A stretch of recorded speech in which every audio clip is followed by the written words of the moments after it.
Hello అండి, అందరికీ నమస్తే అండి. Welcome back. అందరికీ వెరీ వెరీ గుడ్ మార్నింగ్ అండి.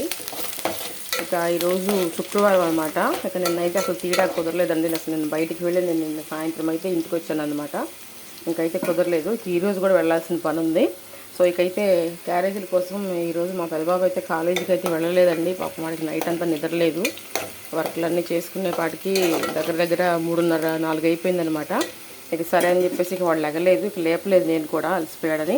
ఇకైతే మా చిన్నబాబుకి మా వారికి క్యారేజీల్లోకి బంగాళదుంప మసాలా వేసి అయితే వండుతున్నానండి. చాలా బాగుంటుంది కర్రీ అయితే. అంటే మసాలా అంటే మన అల్లం చిల్లిపాయ కాదండి, చిన్నులపాయలు, ధనియాలు చక్కగా మెత్తగా పేస్ట్ లాగా పట్టుకొని వేసుకుంటే అసలు ఎక్సలెంట్గా మన చికెన్ కర్రీ లాగా ఉంటుందన్నమాట. నాన్ వెజ్కి ఏం తీసిపోదు, అంత టేస్ట్గా ఉంటుంది. సో ఒకసారి మీరు కూడా తప్పకుండా ట్రై చేయండి. ట్రై చేసి నాకు కమెంట్ అయితే చేయండి. లాంగ్ వీడియోలో కలుసుకుందామండి. మళ్ళీ అందరికీ మరోసారి అందరికీ వెరీ వెరీ గుడ్ మార్నింగ్ అండి. Bye bye.